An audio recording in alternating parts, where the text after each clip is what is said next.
तो आज हमें स्टार्ट करना है मैग्नेटिक फोर्सेस के बारे में। अभी हमने जो डिस्कस किया था वो मैग्नेटिक इफेक्ट ऑफ करंट थे। अभी हमें मैग्नेटिक फोर्सेस के बारे में डिस्कस करना है। ठीक है, मैग्नेटिक फोर्सेस। तो मैग्नेटिक फोर्सेस मतलब सिंपल सी बात है, अभी हम डिस्कस कर रहे थे कि यार एक चार्ज है, वो एक क्यू चार्ज है, वो v स्पीड से जा रहा है कहीं। ठीक है, तो इसके वजह से ये वाले पॉइंट पर एक मैग्नेटिक फील्ड आ जाएगी। क्लियर? ये आपको सबको पता है कि एक चार्ज v स्पीड से जा रहा है तो यहाँ पर मैग्नेटिक फील्ड आ जाएगी। अब पॉइंट ये कि अगर यहाँ पर एक दूसरा चार्ज मूव हो रहा है तो ये चार्ज एक मैग्नेटिक फील्ड में मूव हो रहा है, मतलब इसको क्या लगेगा, एक फोर्स लगना स्टार्ट हो जाएगा। और वही हमें डिस्कस करना है कि what is the force on charges on magnetic field. Clear? तो बेसिकली हमें यही स्टार्ट करना है कि फोर्सेस किस तरीके से लग रहे होते हैं। तो सबसे पहला पार्ट इस चैप्टर का, सबसे पहला डिस्कशन स्टार्ट होता है force on a moving charge. Force on a moving charge. Okay, मैंने पहले भी बताया आप लोगों को क्या कि ये जो दो चैप्टर्स है, मतलब मैग्नेटिक इफेक्ट ऑफ करंट और फोर्सेस, ये बहुत सारी बुक्स में साथ में ही है। तो ऐसे टेंशन नहीं लेने लगना है कि हमने सेपरेटली कर लिया है, बहुत सारे बुक में साथ में भी है, तो कोई प्रॉब्लम नहीं है। अब बात करते हैं magnetic force on a moving charge. तो हमें due to magnetic field check करना है, तो हमें पहले मैग्नेटिक फील्ड देखना होगा। सो लेट्स से हमने एज्यूम किया है कि फॉर नाउ मैग्नेटिक फील्ड कैसी है, इनटू द प्लेन है। सो ये एक रीजन है जहाँ पे मैग्नेटिक फील्ड हम शो कर रहे हैं। सो ये क्रॉस क्या बता रहे हैं, that B is into the plane of paper. So this means that B is into the plane of paper. ये सबको पता है ना? ओके, अब सोचो इस मैग्नेटिक फील्ड में एक चार्ज है, एक स्मॉल क्यू चार्ज है जो कि v स्पीड से जा रहा है। सबको समझ आया सेटअप कि एक मैग्नेटिक फील्ड है, उसमें एक चार्ज है, वो v स्पीड से जा रहा है। तो उस पर फोर्सेस किस तरीके से हम डिस्कस करते हैं, तो देखिए फोर्सेस किस तरीके से डिस्कस करते हैं। जो वेक्टर f होता है that is defined by q into vector v cross b। ये चीज हमें देखनी है। ठीक है, अच्छा, जब हम वेक्टर फॉर्मेट डिस्कस करते हैं तो मैंने पहले भी बताया कि जब भी कभी डायरेक्शन वाली बात आती है, क्यू को कैसे रखते हैं, विद प्रॉपर साइन। ठीक, तो हम विद प्रॉपर साइन वहां पे रखेंगे क्यू को, अगर हम वेक्टर फॉर्मेट डिस्कस कर रहे हैं। अगर हम स्केलर फॉर्मेट डिस्कस कर रहे हैं तो कोई टेंशन नहीं है, स्केलर फॉर्मेट मतलब वी क्रॉस बी को ब्रेक कर दो। तो ये क्या हो जाएगा, Q V B sine theta. समझ आया? अगर हमें सिर्फ मैग्नीट्यूड डिस्कस करना है, यहाँ पे साइन थीटा क्या है, angle between magnetic field and motion. yeah, very good. So where theta is angle between b and v, speed और वेलोसिटी वेक्टर, सॉरी ये वेलोसिटी और मैग्नेटिक फील्ड के बीच का एंगल है। ठीक है, तो ये होगा। अच्छा, अगर सिंपल सी बात करें, if theta is 90, sine theta कितना आ जाएगा, साइन थीटा हो जाएगा 1। इसका मतलब फोर्स कितना बचेगा, Q V B, Q V B. और ये फोर्स का फॉर्मूला बहुत फेमस है, क्यू वी बी। इससे पता चलता है कि अगर चार्ज मूव नहीं करता तो फोर्स उसमें लग ही रहा होता, सॉरी मूव नहीं करता तो फोर्स नहीं लगता।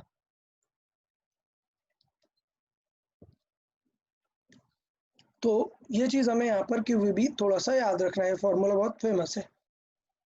अब बात आती है कि फोर्स की डायरेक्शन कैसे कैलकुलेट करेंगे, क्योंकि ये तो मैग्नीट्यूड है ना, ये क्या है, मैग्नीट्यूड है, ओनली मैग्नीट्यूड। डायरेक्शन की बात कर लेते हैं। तो डायरेक्शन की बात करते हैं। डायरेक्शन दो चीजों से निकाल सकते हैं। डायरेक्शन निकालने के दो तरीके, number one right hand thumb rule. ये हम बार बार बताते हैं आपको, right hand thumb rule.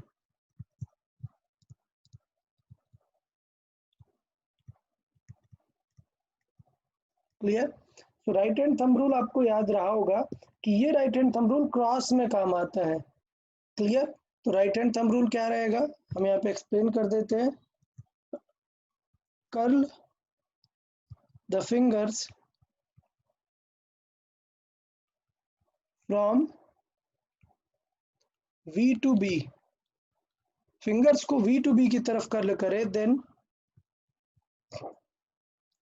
Thumb will be along force। किसी को कोई doubt? Right hand thumb rule में V to B कर्ल करेंगे फिंगर और थंब होगा किस तरफ। तो अब सोचो इस प्लेन में, इस फिगर में मैं देखूं तो इस फिगर में ये जो लॉजिक हमने बताया कि यार फिंगर्स रखो V की तरफ और B की तरफ कर्ल करो, तो B तो इनटू द प्लेन है, मतलब कुछ ऐसा है। सिनेरियो देखें, सिनेरियो ये है इनटू द प्लेन डायरेक्शन, ये इधर है, ये इधर है, x y, और ये इनटू द प्लेन z। अच्छा माइनस z होगा एक्चुअली। तो सोचो एक वेलोसिटी है जो कि एक्स वाई प्लेन पे है, ठीक है, ये एक्स वाई प्लेन पे है, और जो मैग्नेटिक फील्ड है वो अंदर है। तो अगर आप फिंगर्स कर्ल करोगे V to B की तरफ, ये जो माइनस जेड एक्सिस है, यहाँ पे हमारा क्या है B। सो जब आप finger V to B curl करोगे, सोचो V to B कर्ल करोगे इस प्लेन पे, तो परपेंडिकुलर जो थंब होगा वो किस तरफ आएगा, अगर ये कर्ल है और फिंगर्स, तो थंब किस तरफ होगा, इस तरफ पॉइंट करेगा। क्लियर? बट मैं आपको यही समझाना चाह रहा था कि यार इस सेटअप के लिए, ये जो सेटअप बना हुआ है, ये right hand thumb rule use कर पाना टफ होगा। तो इसलिए मैंने 3 रूल्स बताए थे, आपको याद है ना, राइट हैंड थंब रूल्स के साथ साथ कुछ चीजें और बताई थी। तो यहाँ पर थंब रूल थोड़ा सा टफ हो जाता है। यहाँ पर देखिए कौन सा रूल बेटर रहता है, राइट हैंड पाम रूल। तो याद रखें राइट हैंड पाम रूल ज्यादा इजी होता है यहाँ पर यूज करना। प्रीवियस केसेस में मैंने क्या बताया था, अगर करंट सीधी है, मैग्नेटिक फील्ड सर्कुलर है, तो बेस्ट क्या है, राइट हैंड रूल। अगर करंट सर्कुलर है तो मैग्नेटिक फील्ड सीधी होगी, बेस्ट क्या है, राइट हैंड रूल। बट इस चैप्टर में बेस्ट क्या होता है, palm rule. Done? Palm rule याद है, किसी को बताया थोड़ा सा क्या होता है palm rule, magnetic field find करने का पाम रूल क्या था। In the direction of current finger thumb रखना है, और थंब पोजीशन वेक्टर के लिए फिंगर्स फिंगर्स। तो अब देखो यहाँ पर थोड़ी सी चीजें चेंज हो जाएंगी। थंब में हमने रखा था करंट, तो यहाँ पर हम थंब में क्या रखेंगे, speed, motion of positive charge. क्या, मोशन ऑफ पॉजिटिव चार्ज। याद है मैंने बताया था करंट मतलब पॉजिटिव चार्ज का मोशन होता है, अगर नेगेटिव होगा तो उल्टा आंसर आ जाएगा। सो थंब मतलब मोशन ऑफ पॉजिटिव चार्ज। फिर फिंगर्स, फिंगर्स तब हमने रखा था किसकी तरफ, पोजीशन की तरफ, क्योंकि पोजीशन पता थी, फाइंड क्या करना था, मैग्नेटिक फील्ड। बट अब हमें मैग्नेटिक फील्ड पता है, सो क्या रखेंगे, direction of B, direction of magnetic field B. और थर्ड, जो अननोन क्वांटिटी होती है वो होती है perpendicular to palm. So perpendicular to palm, वो क्या आ जाएगा, फोर्स। डन? तो देखो राइट हैंड पाम रूल कितना इजी लगेगा, देखना कितना इजी लगेगा। अपने हैंड में थंब को ट्राई करो वी की तरफ, but before thumb place your fingers along the magnetic field, मतलब फिंगर कहाँ करनी है, इनटू द प्लेन। सब लोग ट्राई करें, फिंगर्स ऐसा प्लेन की तरफ पॉइंट करें इनटू, और थंब को पॉइंट करें वी की तरफ। आपको तुरंत समझ में आएगा that your palm is along this, your palm is like this, thumb इस तरफ है, फिंगर्स इनटू द प्लेन है, तो परपेंडिकुलर किस तरफ पॉइंट करेगा, ये तरफ। समझ आया? हाँ सर। तो इसमें देखो ये रूल्स बहुत ही इंपॉर्टेंट हो जाता है, पाम रूल। तो मैं यहाँ पर स्टार मार्क लगा देता हूँ कि इस चैप्टर में मैं फोर्स हमेशा किससे यूज करता हूँ, पाम रूल से। डन? फिर से ट्राई कर ले। मैं कुछ क्वेश्चन पूछता हूँ आप लोग से, चेक करो आपको समझ आ रहा है कि नहीं। देखिएगा, मैं बता रहा हूँ, पार्टिकल जा रहा है जेड एक्सिस की तरफ, समझे? रुको प्रॉपर कर लेते हैं पहले इसको। मैं चाहता हूँ आप लोग को से पाम रूल यूज करवाना, तो देखिए पाम रूल थोड़ा सा यूज कर लेते हैं।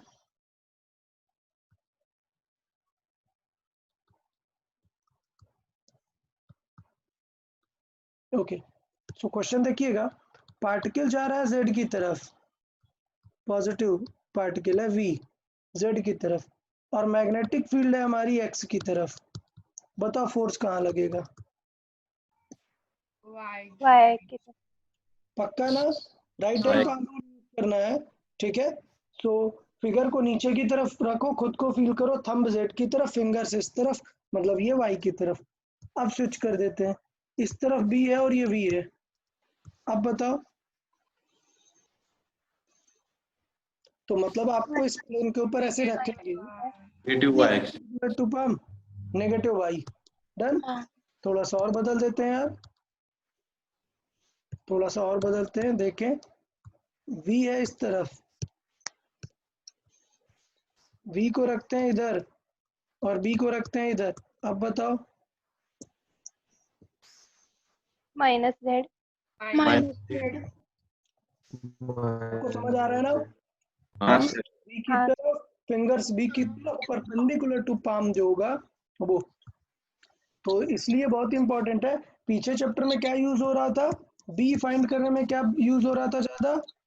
Thumb rule. Thumb rule. और इस चैप्टर में फोर्स फाइंड करने में बेटर क्या रहेगा? Palm rule. बट क्या है, कभी कभी स्पेशली नीट वालों में, जेई में तो नहीं पूछता, बट कभी कभी नेम भी पूछ लेता है। एक नेम भी फेमस है रूल के साथ, मैं कभी उसको यूज नहीं करता, बट आप लोगों ने बचपन नहीं सॉरी क्लास 10th में सुना होगा, फ्लेमिंग्स लेफ्ट हैंड रूल। सुना है कि नहीं? हाँ सर। हाँ सर। ओके, मैं कभी इसे यूज नहीं करता हूँ, जरूरत ही नहीं, क्योंकि पाम रूल काफी है ना। बट बिकॉज कभी कभी पूछ लेता है कि what are the parameters in Fleming's left hand rule. Okay, तो लेफ्ट हैंड रूल मैं देख लेता हूँ, फ्लेमिंग्स लेफ्ट हैंड रूल।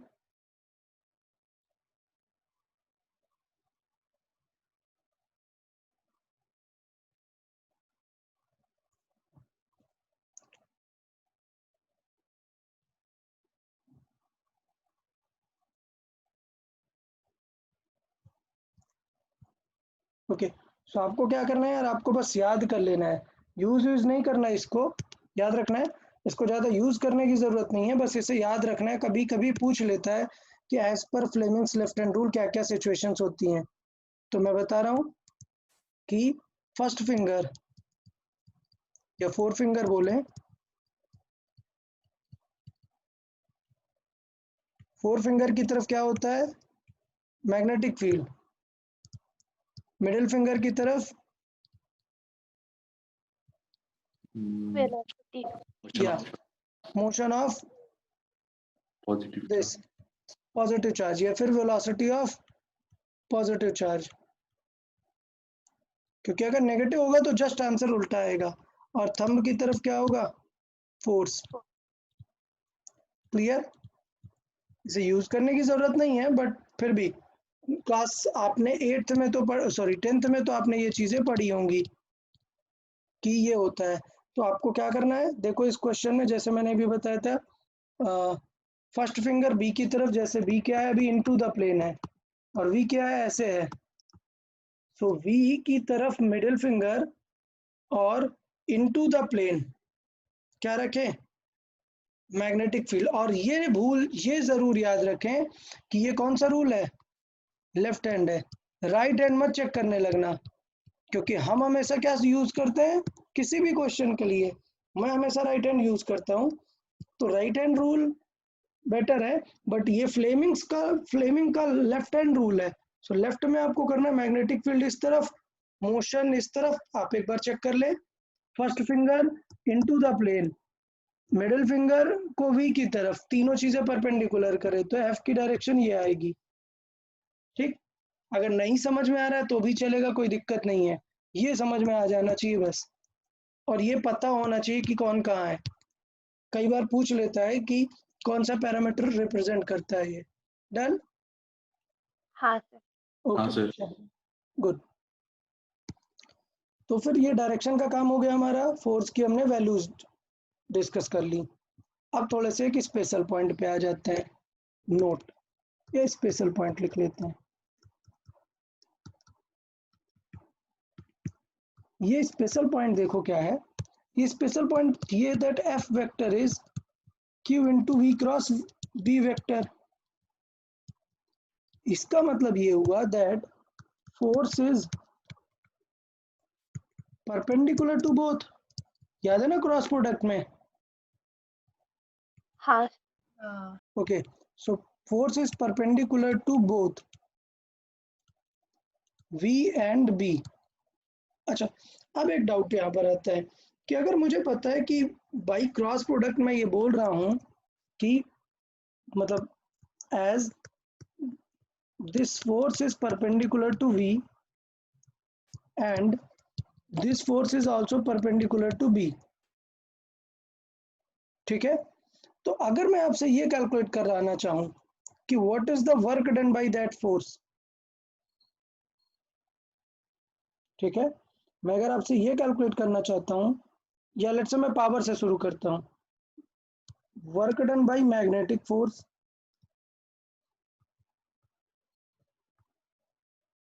कितना होगा, ये फिर power developed by magnetic force.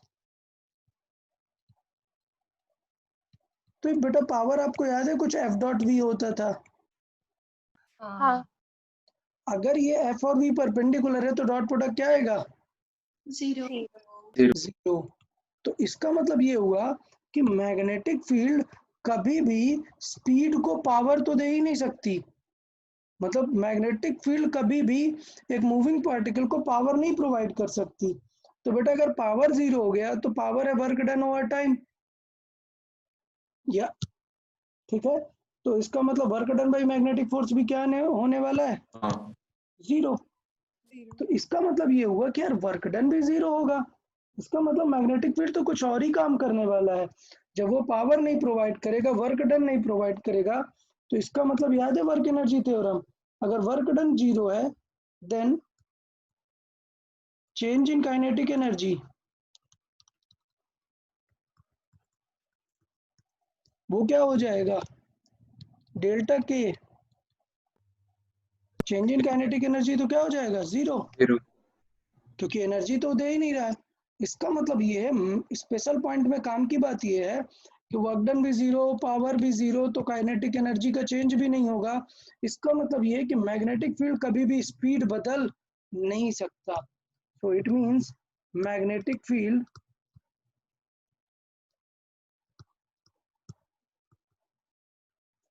Can not change the speed of a moving particle।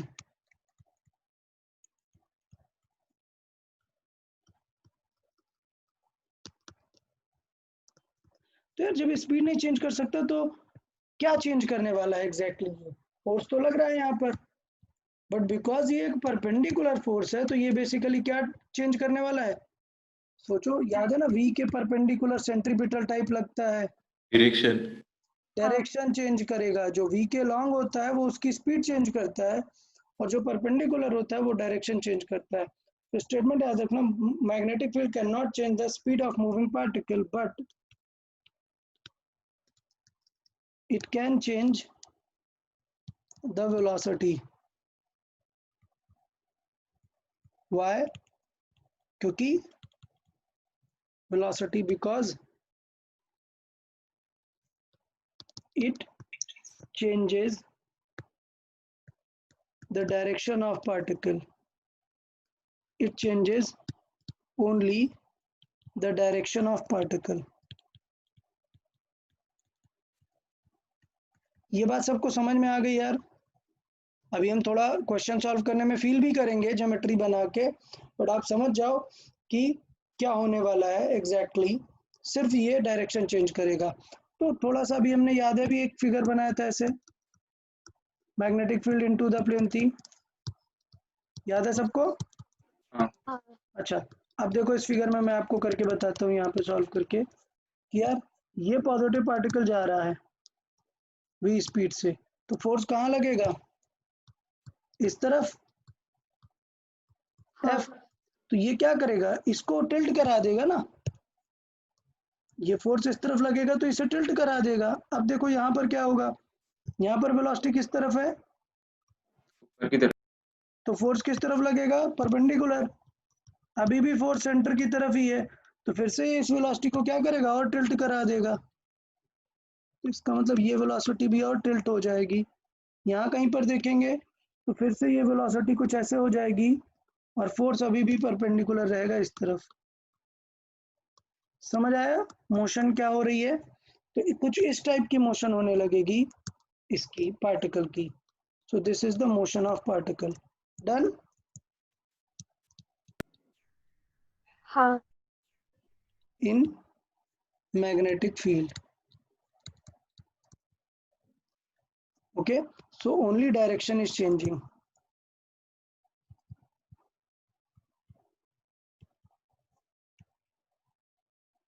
अच्छा, लेट्स से हमारा मन नहीं है, हमारा मन डायरेक्शन बस चेंज कराने का नहीं है, हमारा मन है कि उसे स्पीड भी दे दे, तो इसका मतलब हमें कोई तो फोर्स लगाना पड़ेगा जो इस बिल्कुल एकदम डायरेक्ट उसी डायरेक्शन में फोर्स लगाए। तो हमें पता है वो फोर्स कौन सा होता है जो डायरेक्ट चार्ज की डायरेक्शन में लगता है?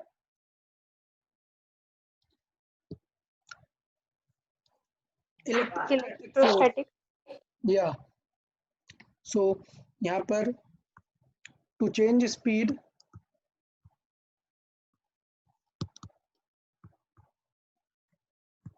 हमें क्या चाहिए? We need electrostatic force. ठीक है, so to change the field we need electrostatic force.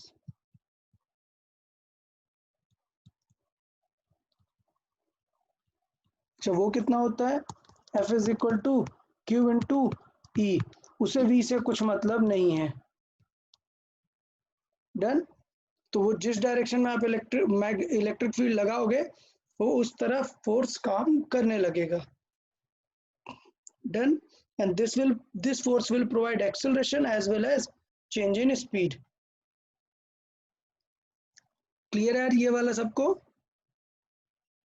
हाँ सर। तो जो दोनों फोर्स एक साथ काम करने लगे तो एक स्पेसिफिक नेम हम यहाँ पर सीखेंगे, Lorentz force.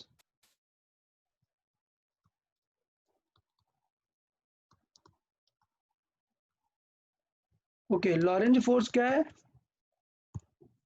Combination of both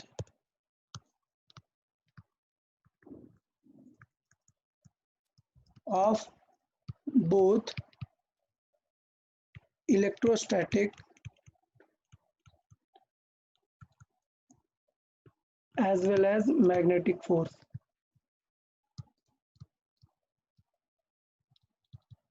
तो उस फोर्स को क्या बोलते हैं हम? Lorentz force. तो मतलब अगर लॉरेंज फोर्स अगर हम देखें तो Lorentz force is nothing but F Lorentz की बात करें अगर,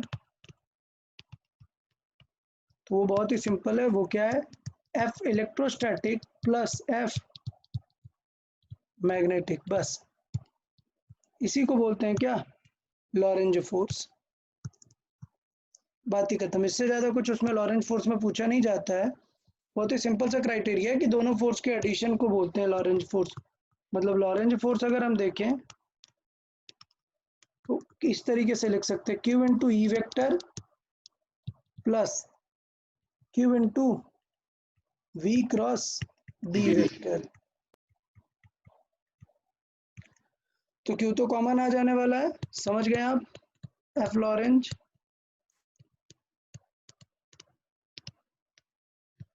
क्यू कॉमन आ जाएगा और बेसिकली ये दिखेगा E vector plus V cross B vector.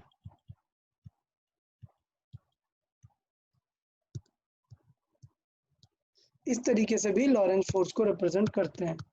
अब डीसी पढ़ने में आप देख लोगे बहुत डिफरेंट थोड़े से नॉर्मल थ्योरेटिकल क्वेश्चन टाइप है कि व्हाट इज लॉरेंज फोर्स, कब जीरो होगा कब नहीं होगा, ये सारी चीजें आपको पता होना चाहिए कि कब जीरो होगा कब दोनों वेक्टर ऐड होंगे, उसके अकॉर्डिंग हम डिस्कस कर सकते हैं। ये बातें समझ में आई यहाँ पर?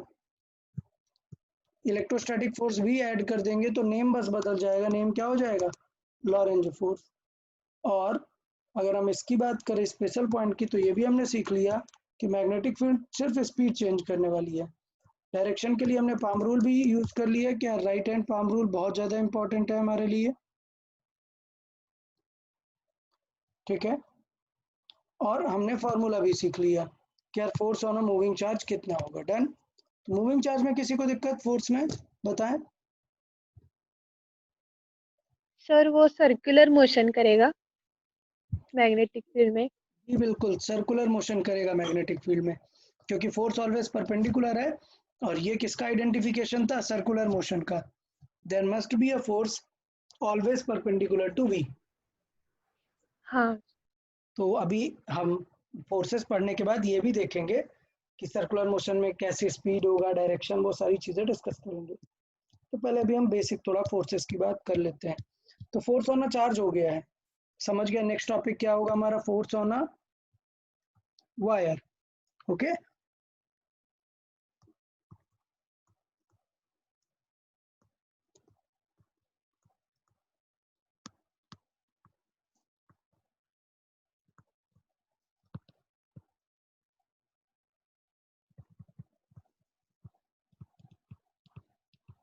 देखें तो force on a current carrying wire देखें। अच्छा, करंट कैरिंग वायर पे फोर्स, तो आपको वो याद है कि अगर ये वायर है तो इसकी वजह से यहाँ पर मैग्नेटिक फील्ड आने वाली है। डन। अब सोचो इस मैग्नेटिक फील्ड में एक और वायर रख दो, तो इस वायर को क्या फील होने लगेगा, फोर्स। फोर्स। समझ आया बेसिकली हम क्या डिस्कस कर रहे हैं यार। कुछ लोग बोल रहे थे सर बहुत दिन हो गए, ऑलरेडी 3 मंथ्स हो गया, बस यही पढ़े जा रहे हैं, इलेक्ट्रोस्टैटिक्स ये सब, करंट और ये। तो यार अभी 1 मंथ और पढ़ना है। जो 12th का टॉपिक है वो यही है, इलेक्ट्रोमैग्नेटिज्म ही 12th का टॉपिक है आपका पूरा। तो आप रिलेशन देखते रहो बस, क्या ये करंट है, स्टेप्स देखो, करंट है, करंट की वजह से हमने निकाला क्या, बी। अब हम निकालने क्या वाले हैं कि अगर इस बी में कोई और आ गया तो उसे फोर्स कितना लगेगा। चैप्टर समझ लो कैसे डिजाइन कर रहा हूँ, बुक में एकदम अलग दिया होता है। देखो मैं क्या डिजाइन कर रहा हूँ, मैं ये डिजाइन कर रहा हूँ कि हमें एक वायर पता थी, आई करंट, हमने निकाला कि यार इसकी वजह से एक होगी मैग्नेटिक फील्ड, सबको समझ आई। एंड हाँ नंबर 2, उस मैग्नेटिक फील्ड में अगर एक चार्ज मूव करेगा तो हमने ऊपर फॉर्मूला देखा, और अगर एक वायर रख दी जाएगी तो हम अभी फोर्स का फॉर्मूला देखेंगे। समझ आया कि एग्जैक्टली हम डिस्कस क्या करना चाहते हैं। अच्छा, हाँ। कोई अब मेरे से ये नहीं पूछेगा सर बी कहाँ से आ गया, प्रीवियस चैप्टर में पढ़ा है कि बी कहाँ से आ सकता है। अभी हम सिर्फ डिस्कस कर रहे हैं कि फोर्स कहाँ से आएगा। तो चलो पहले मैग्नेटिक फील्ड एस्टेब्लिश कर लेते हैं। मान लेते हैं कि into the plane magnetic field है।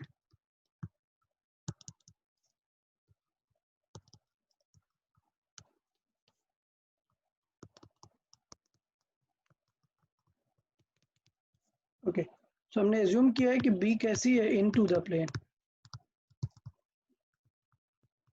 अच्छा, अब सोचो इसमें एक वायर रखी हुई है, जो मैं अभी बता रहा था क्या, कि एक वायर है जिसमें करंट जा रही है। देन सो लेट्स से ये करंट की डायरेक्शन है। अच्छा, वो जो फोर्स वाला पार्ट था उसमें मैंने ये नहीं बताया आपको कि इलेक्ट्रॉन क्या होगा, इलेक्ट्रॉन नेगेटिव है, मतलब आंसर क्या आएगा, उल्टा आएगा। डायरेक्शन ऑफ फोर्स में मैं थोड़ा सा यहाँ पे लिख देता हूँ कि if negative particle, if the charge is negative,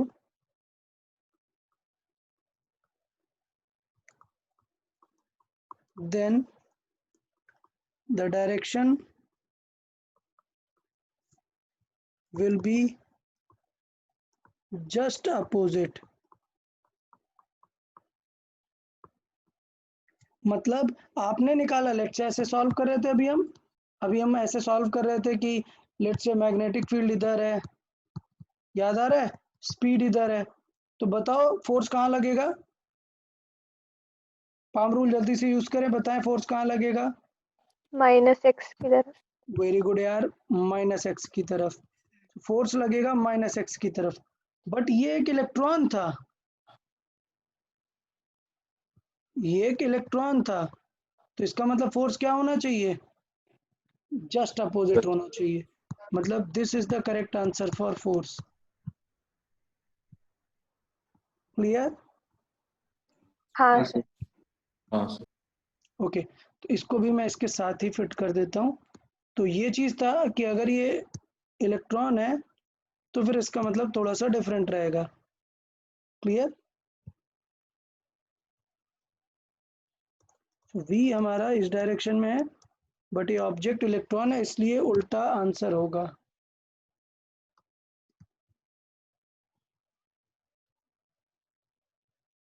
चले, वैसे इतनी ज़रूरत नहीं थी बट ठीक है, आप लोग को थोड़ा सा नोट्स में लिखा रहेगा तो याद रहेगा। कभी अगर दोबारा रिवाइज करोगे धोखे से तो वो दिख जाएगा कि हाँ यार इलेक्ट्रॉन में गलती नहीं कर देनी है। ओके, ठीक है। तो अगर हम इसकी बात करें कि अगर हमें करंट कैरिंग लूप में फोर्स देखना है, ठीक, तो कैसे कर सकते हैं? तो थोड़ा सा मैं रिलेट करके ये चाहता हूँ, मैं रिलेट करके निकालना चाहता हूँ। याद है फोर्स ऑन इलेक्ट्रॉन? अगर मैं इलेक्ट्रॉन की बात करूं, फोर्स ऑन इलेक्ट्रॉन, तो क्या आएगा फोर्स की value, Q V B sine theta. याद है? अगर मैं एक इलेक्ट्रॉन ले लूं तो यहाँ पर क्यू की जगह क्या रख दूंगा, E V B sine theta. अच्छा, हाँ अगर वायर में देखूं तो करंट फ्लो होना मतलब इलेक्ट्रॉन ही तो फ्लो हो रहे हैं ना। अगर हम एल लेंथ की वायर में देखें तो करंट फ्लो होना मतलब इलेक्ट्रॉन फ्लो हो रहा है। तो इसका मतलब मैं इस फॉर्मूले को कंपेयर कर सकता हूँ ऑन टोटल वायर। अगर मैं पूछूं ऑन वन इलेक्ट्रॉन, अगर मैं पूछ रहा हूँ, ये पहले मैंने लिखा है ऑन वन इलेक्ट्रॉन, ये फोर्स होगा। ऑन टोटल वायर अगर देखें तो हमें क्या यूज करना पड़ेगा, सारे इलेक्ट्रॉन लिखने पड़ेंगे। डन, सारे इलेक्ट्रॉन हमें यूज करने पड़ेंगे। तो बताओ यार एक एल लेंथ की वायर में कितने इलेक्ट्रॉन होंगे, कैसे लिखेंगे?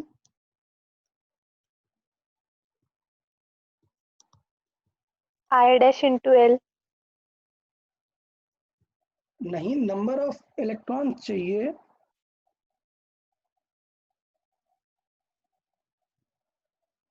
नंबर ऑफ इलेक्ट्रॉन्स, अच्छा चलो ठीक है, मैं हिंट देता हूँ। एक स्मॉल एन, आपको पता है स्मॉल एन क्या होता है? Number of electrons into per unit volume into area into length, ये क्या हो जाएंगे, टोटल इलेक्ट्रॉन्स। क्लियर? हाँ डन। तो ये हो गया टोटल इलेक्ट्रॉन्स इनटू, अब हम कर सकते हैं उनका चार्ज इनटू स्पीड। स्पीड क्या होगी, अब कौन सी स्पीड यूज करेंगे, drift velocity into B into sine theta. तो देखो फोर्स कैसा दिखने लगेगा, मैं सेट करता हूँ।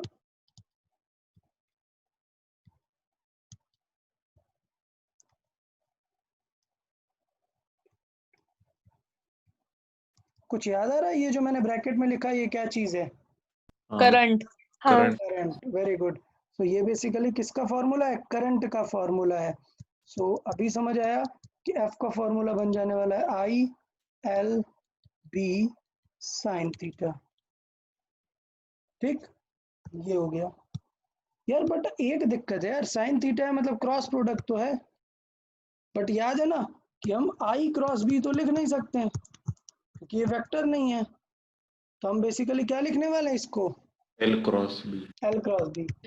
लेंथ वेक्टर होती है क्या? नहीं। नहीं। कौन सी चीज वेक्टर होती है, लेंथ का एलिमेंट। समझ आया? तो बायो सेवर्ट लॉ में हम ऑलरेडी लिख चुके हैं ना, तो ये थोड़ा सा लिखने का तरीका इसका अच्छा सा होना चाहिए, बाकी आपको टेंशन नहीं है। फॉर्मूला समझ आया ना, क्या हो जाएगा, I L B sine theta. किसी को डाउट फॉर्मूले में? Q V B sine theta होगा किसका, स्पीड चार्ज का, और वायर का क्या हो जाएगा, I L B sine theta. कोई डाउट? नहीं अगर कभी भूल जाओ तो एक कॉमन सेंस भी लगा सकते हो, वी को क्या लिख सकते हैं, लेंथ अपॉन टाइम ना, हाँ, और क्यू बाई टी को क्या लिखेंगे, आई। आई। ठीक है, ऐसा रियल में नहीं है ऐसा कुछ length upon time, just dimensionally match कराने का ट्राई कर रहा हूँ मैं, ठीक है। चलो सर अब वो वापस आते हैं अपने सर इंटीग्रल या रो NaL लेना और टोटल इलेक्ट्रॉन्स लिखा है वो हाँ, समझाएंगे फिर। n होता है number of electrons per unit volume. हाँ याद है ये जो स्मॉल n है, ये जो NaVd फॉर्मूला होता है उसमें n क्या होता है, total number of electrons per unit volume.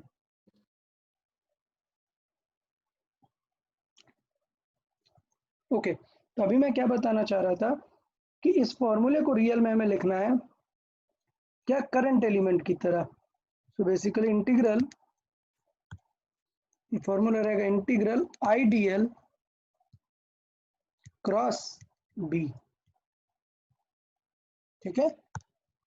ज्यादा टेंशन नहीं लेना है इंटीग्रल वाले को, सिर्फ मैंने लिखने के लिए बताया कि बोर्ड्स में आपको लिखना आना चाहिए कि एक वायर के लिए कैसे लिखते हैं integral.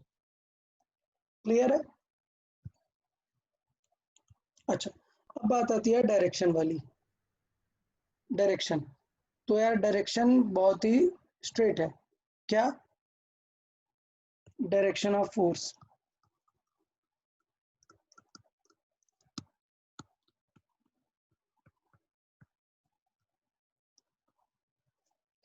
Direction of force rules याद है? नंबर 1 पहला वाला क्या था? Right hand thumb rule. Clear? So right hand thumb rule.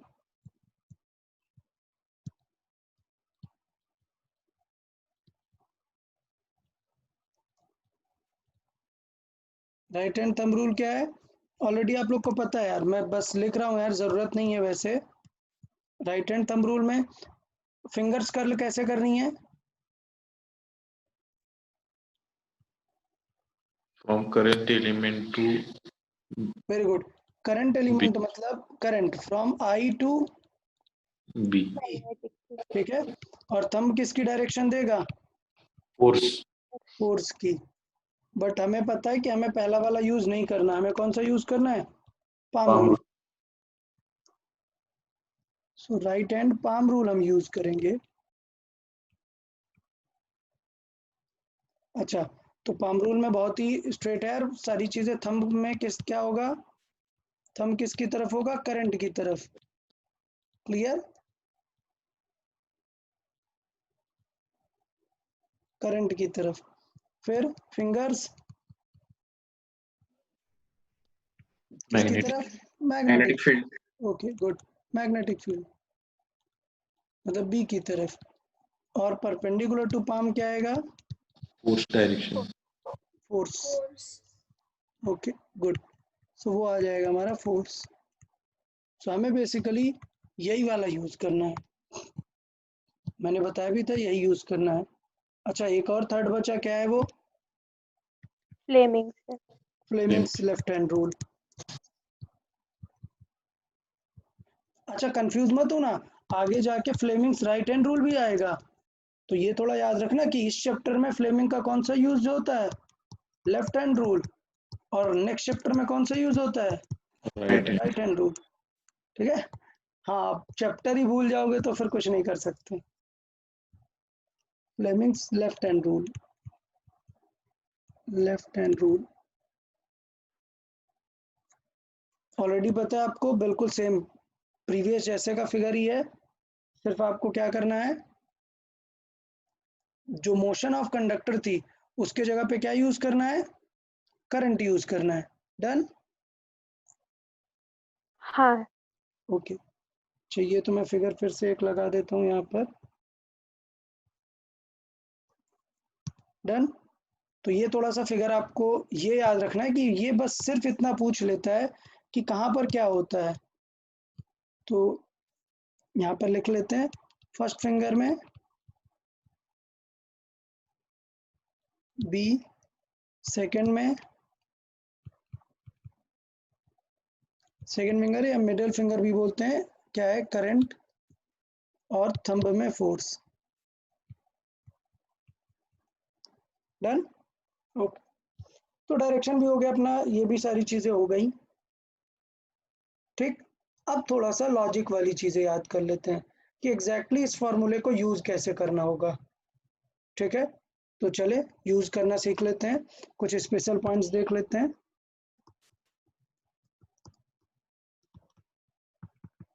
अच्छा, स्पेशल पॉइंट्स देखने से पहले चलो मैं पहले फिर से पूछ लेता हूँ। दो फॉर्मूले हमने पढ़ लिया है अब तक, एक चार्ज के लिए पढ़ लिया और एक वायर के लिए पढ़ लिया है। तो मैं किसी से पूछ लेता हूँ, देख लूँ सब लोग जाग रहे हैं या नहीं।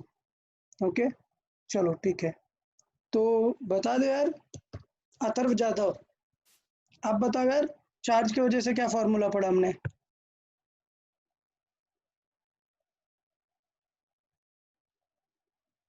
अथर्व जाधव,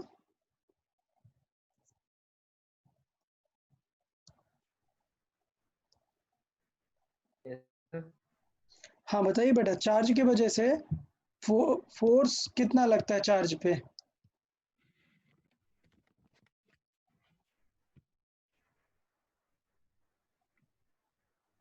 यार कुछ बोल दो, A B C D, A into B into C, कुछ भी।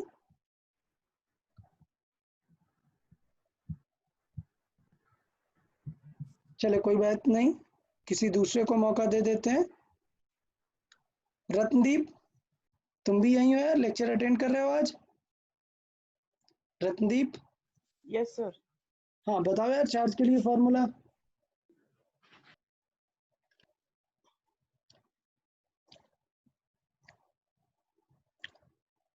चलो तुम्हारे दोस्त को बुलाते हैं, प्रतीक। प्रतीक यहीं पर हो। प्रतीक आंसर करें। अच्छा लगता है प्रतीक ट्रेडिंग में बिजी होगा, तो वो आंसर नहीं कर पाएगा। चलेगा, किसी और से पूछ लेते हैं। साहिल,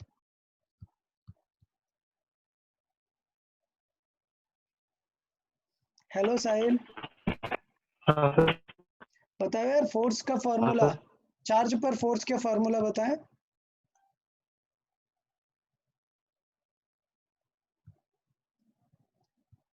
कोई बात नहीं यार। ओके, आर्या देश पांडे आप बताइए।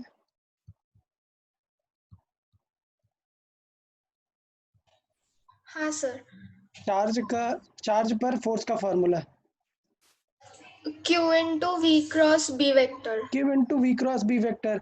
और जनरली सिर्फ हमें सिर्फ मैग्नीट्यूड चाहिए तो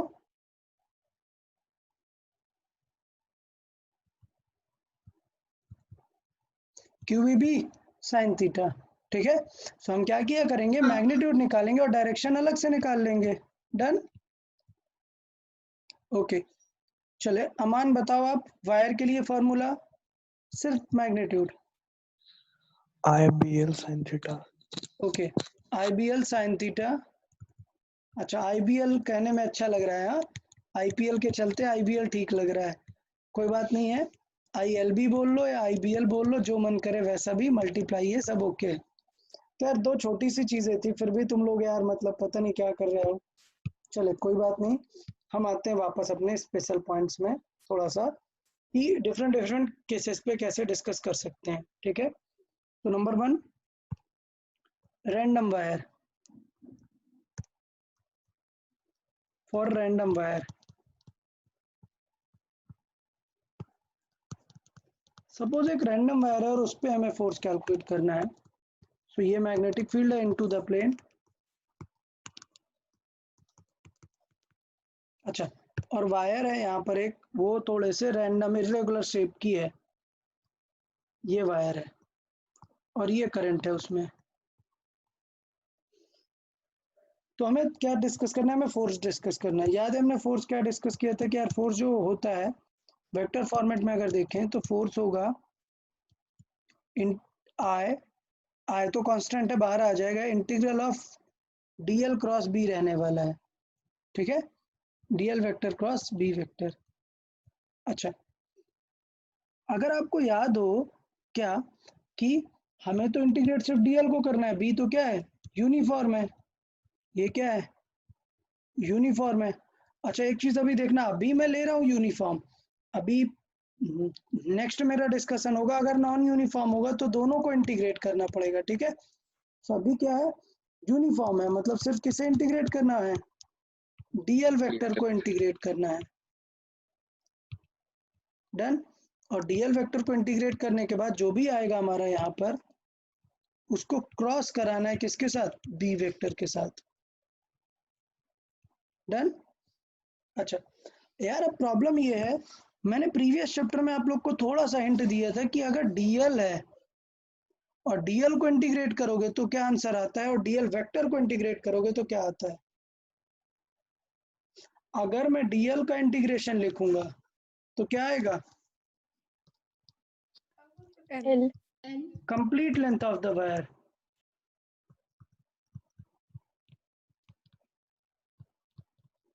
अच्छा, और अगर डीएल वेक्टर लिखता हूं तो किस टाइप की चीज आती है? cos थीटा हो गया। cos theta? क्या बोल रहे हैं? प्रीवियस लेक्चर में दिखाया था डीएल वेक्टर निकालते हैं तो क्या आता है, ऐसा वायर करके नहीं दिखाया था डीएल वेक्टर इसका? सर वो कंपोनेंट आता है। अब एक 2r आता है इसके लिए, हाँ सारे कंपोनेंट कैंसिल हो जाते हैं, सिर्फ स्टार्ट टू एंड वाला बचता है, डिस्प्लेसमेंट टाइप की चीज बचता है, ये डिस्टेंस टाइप की चीज बचता है। ये इनडायरेक्टली डिस्टेंस टाइप हो जाता है और ये इनडायरेक्टली डिस्प्लेसमेंट टाइप हो जाता है, मतलब effective length. This is called effective length और from initial point to final point. समझ आया? Initial point to final point की तरह होता है, डिस्प्लेसमेंट टाइप की चीज आ जाती है। क्लियर? तो इसका हाँ। मतलब ये है कि अगर मैं इस डीएल वेक्टर को इंटीग्रेट करूंगा तो बेसिकली ये स्टार्ट टू एंड ये जो पॉइंट है ये हमारा क्या बन जाएगा? L effective. समझ आया यार? हाँ सर। सबको समझ आया? तो बेसिकली अगर हम डीएल वेक्टर को इंटीग्रेट करेंगे तो भाई हमारा यहाँ आंसर आ जाएगा I into L effective cross B vector. अब सोच रहे होगे सर लेंथ में तो ऐसे वेक्टर लगाते नहीं है। नहीं, ये डिस्प्लेसमेंट एक चीज, एक टाइप का, ये सिंपल लेंथ नहीं है, तो ये इफेक्टिव लेंथ है, इसलिए हमने यहाँ पर वेक्टर लगाया है। तो इनडायरेक्टली मैं बोलूँ तो करना कुछ नहीं है, फॉर्मूला वही है, बस अगर इरेगुलर है तो आपको I into L effective use करना है into B into sine theta. Done. और यहाँ पर मैं इसे हाईलाइट करूंगा कि ये जो थीटा ये किसके बीच का एंगल है, बताएं भैया? P L vector L effective के बीच में, यू और बी के बीच में। एल इफेक्टिव और बी के बीच में, so it is angle between L effective and B vector. Done. तो बताओ यार, एक मिनट देखो, कुछ भी डाउट समझ आ रहा है तो बताओ ये चीज, और रैंडम वायर।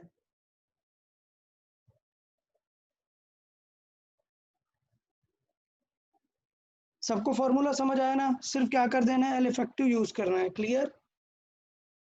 हाँ हाँ। ओके, तो अगर मैं एक सेमी सर्कल ले लूँ तो समझ गए फॉर्मूला क्या बन जाएगा?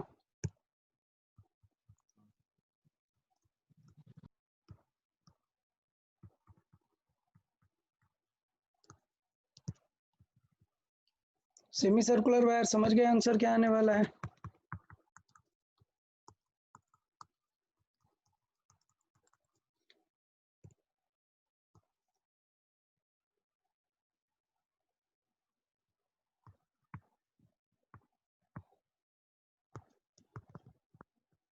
आर रेडियस का वायर है, बताएं फिर फोर्स कितना हो जाएगा इसका? F is equal to I L effective into B into sine theta. So I L effective कितना है इस केस में?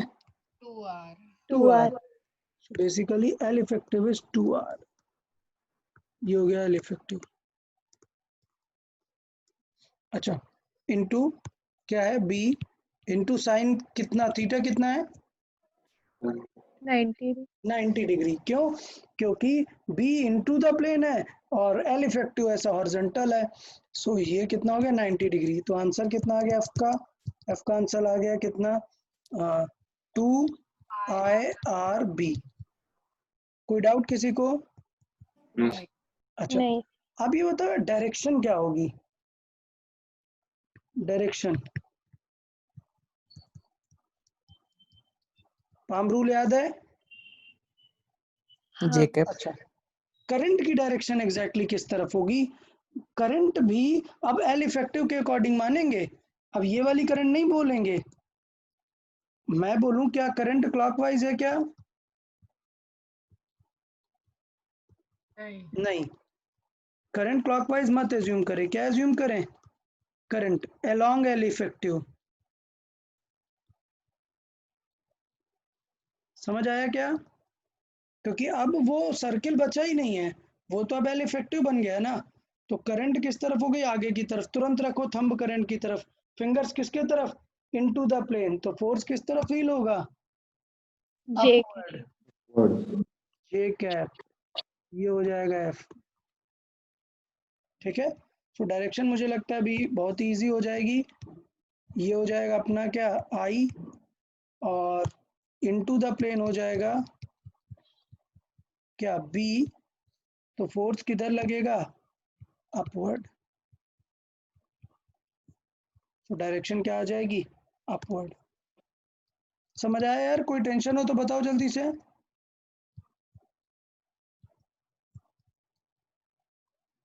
डन। हम क्या यूज कर रहे हैं यहाँ पर? Right hand palm rule. Sir right hand या फिर एक बार एक्सप्लेन करेंगे? Okay wait. Right hand palm rule. चले तो देखें, मैं सबसे पहले डायरेक्शन नहीं समझ आया या ये फार्मूला? सर वो डायरेक्शन का समझ नहीं आया। ओके देखें तो डायरेक्शन क्या है मैं बता रहा हूँ। रूल 3 है बट हमें फॉलो करना है पाम रूल। अब पाम रूल देखना, ये मैं फ्लैट पाम बना रहा हूँ, ज़्यादा अच्छा नहीं है बट चलेगा। देखें तो पाम रूल मतलब क्या है कि आपको फिंगर्स अपनी रखनी है बी की तरफ, मैग्नेटिक फील्ड की तरफ फिंगर्स, थंब की तरफ करंट, और इसका जो परपेंडिकुलर होगा, मतलब अगर मैं फ्लैट सीधा पाम रख रहा हूँ तो अभी होगा अपवर्ड परपेंडिकुलर, वो हमें आंसर देगा किसका? फोर्स का। तो अब देखो मैं इस क्वेश्चन के अकॉर्डिंग पाम सेट कर रहा हूँ। तो फिंगर्स किस तरफ रख रहा हूँ मैं? Into the plane. फिंगर्स हैं इनटू द प्लेन।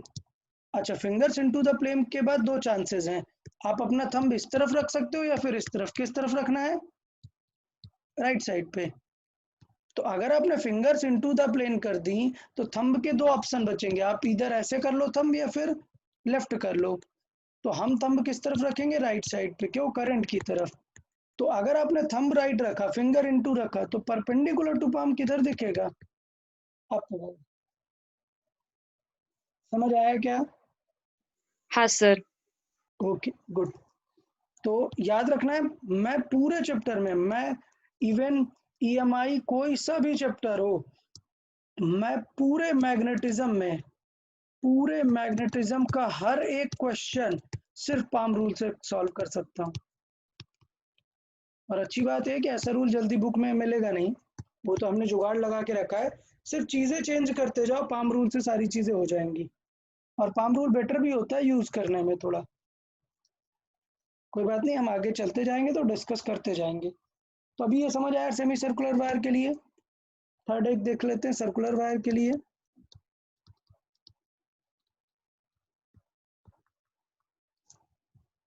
डन। तो let's say magnetic field into the plane. अच्छा कुछ लोग सोच रहे होंगे सर इनटू द प्लेन बार बार क्यों बना रहे हैं? ऐसे ही क्रॉस बनाना अच्छा लग रहा है। ठीक है, आप अपवर्ड भी मान सकते हो जो आपका मन करे। लेट्स से ये सर्कुलर है और इस पे कुछ करंट जा रही है, क्लॉकवाइज एंटी क्लॉकवाइज कुछ भी। अब हमें इस लूप पे फोर्स कैलकुलेट करना है। तो बताओ यार इसका एल इफेक्टिव क्या होगा? 0 0 तो इसका एल इफेक्टिव क्या होगा? 0। क्यों भाई? स्टार्ट भी वही है एंड भी वही है। तो एल इफेक्टिव क्या हो जाएगा 0। तो मुझे लगता है अभी इतनी बड़ी मैथ नहीं है, F is equal to I into L effective into B into sine theta लगाना है और एल इफेक्टिव ही 0 हो गया तो नेट फोर्स क्या आने वाला है इस पे 0। मतलब एक लूप अगर परपेंडिकुलर टू मैग्नेटिक फील्ड रखा हुआ है तो उस पे नेट फोर्स कितना आने वाला है 0। जी। क्लियर? हाँ अच्छा चले, बहुत अच्छी बात। अच्छा अगर इसी को ऐसे हाफ हाफ दो पार्ट में करें तो हम चेक कर सकते हैं कैसे। ये करंट है, एल इफेक्टिव की करंट क्या होगी ये वाली तरफ, डन। लेकिन जब करंट ऐसे जाएगी तो इसमें तो इस तरफ जाएगी ना करंट, तो इस पार्ट का एल इफेक्टिव कैसे रहेगा इस तरफ, समझ आया? तो दोनों पार्ट में फोर्स किस तरफ लग रहा है, इसमें ये वाले साइड और इसमें ये वाले साइड, इसलिए एफ नेट क्या आ रहा है 0 0। ठीक है। तो वैसे वो डिटेल इतना लिखने की जरूरत नहीं है, आपको समझ आ गया ना काफी। तो दोनों चीजें क्लियर, पक्का सबको समझ में आ गई दोनों फोर्सेस? हाँ अच्छा तो अब हमने फोर्स कैलकुलेट कर लिया। तो जैसे अभी मैंने बताया था, आर्य ने पूछा भी था कि इसका मतलब क्या पार्टिकल सर्कुलर मोशन करेगा, तो बिल्कुल सर्कुलर मोशन करने वाला है। सो हमारी जो नेक्स्ट स्टडी है वो यही है कि एक चार्ज पार्टिकल का मोशन कैसे होने वाला है, वो हमें डिस्कस करना है। तो हमारी जो नेक्स्ट हेडिंग है वो यही है, मोशन ऑफ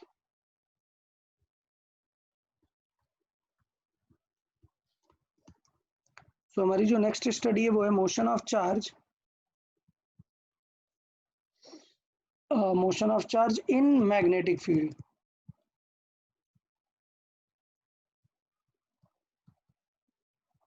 अच्छा किसी को याद है कि हमने motion of charge in electric field पढ़ी हुई है, याद आ रहा है किसी को? तो हाँ आपने काइनेमेटिक्स और प्रोजेक्टाइल देखी थी। अगर आपको याद हो कि ये एक प्लस है, ये माइनस की प्लेट है, तो चार्ज इस तरफ डायरेक्टली मूव होगा अगर हमने उसे ऐसे छोड़ दिया है। क्लियर? हाँ। अच्छा फिर केस 2 डिस्कस किया था प्रोजेक्टाइल, ये प्लस ये माइनस, अगर चार्ज को कैसे छोड़ दिया, ऐसे थ्रो किया, तो फोर्स तो ऐसे ही लगेगा, वो क्या करेगा प्रोजेक्टाइल करेगा। ठीक है। तो बेसिकली इस चैप्टर में हम मैग्नेटिक फील्ड के वजह से क्या डिस्कस करेंगे, वो सर्कुलर मोशन करने वाला है। ठीक है। तो अगर हमने जस्ट ड्रॉप किया है तो वो लीनियर मोशन करेगा। और एक्सेलरेशन वगैरह निकाल लेते थे हम, याद है कैसे निकालते थे? F is equal to Q V से F को लिखते थे m into A, that is Q V, और A इज इक्वल टू क्या हो जाता था क्यू वी बाई एम।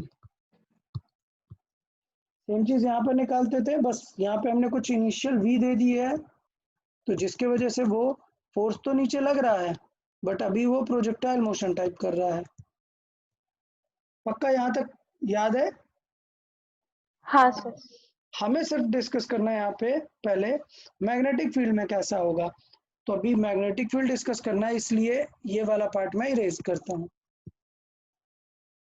और प्रॉपर केसेस मैग्नेटिक फील्ड के डिस्कस कर लेते हैं। तो मैग्नेटिक फील्ड अगर मैं ड्रॉप करूं तो बताओ फोर्स लगेगा क्या, चार्ज को एक ड्रॉप कर दूं मैग्नेटिक फील्ड में,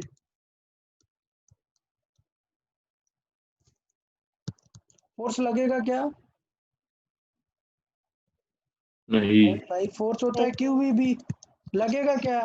नहीं, ड्रॉप में। जबकि इलेक्ट्रोस्टैटिक में ड्रॉप में हमने सॉल्व किया था कि नीचे किस एक्सेलरेशन से आएगा, याद है? जो लोग बेटा लेक्चर नहीं देख रहे उनका कुछ नहीं होने वाला है, जो लेक्चर देखेंगे उन्हीं को समझ आएगा कि कैसे मैं इलेक्ट्रोस्टैटिक से रिलेट कर रहा हूँ। तो मैंने ड्रॉप किया था तो सॉल्व किया था, बट यहाँ पर ड्रॉप वाला केस सॉल्व नहीं करेंगे, यहाँ पे स्पीड वाला केस ही सॉल्व कर सकते हैं। डन। तो हम केस 1 से ही सीधा ड्रॉप नहीं स्पीड ही सॉल्व करेंगे। तो कर लेते हैं, स्टार्ट करते हैं। Case number 1, when V and B are perpendicular, when V and B are perpendicular, तो कोई टेंशन ही नहीं है।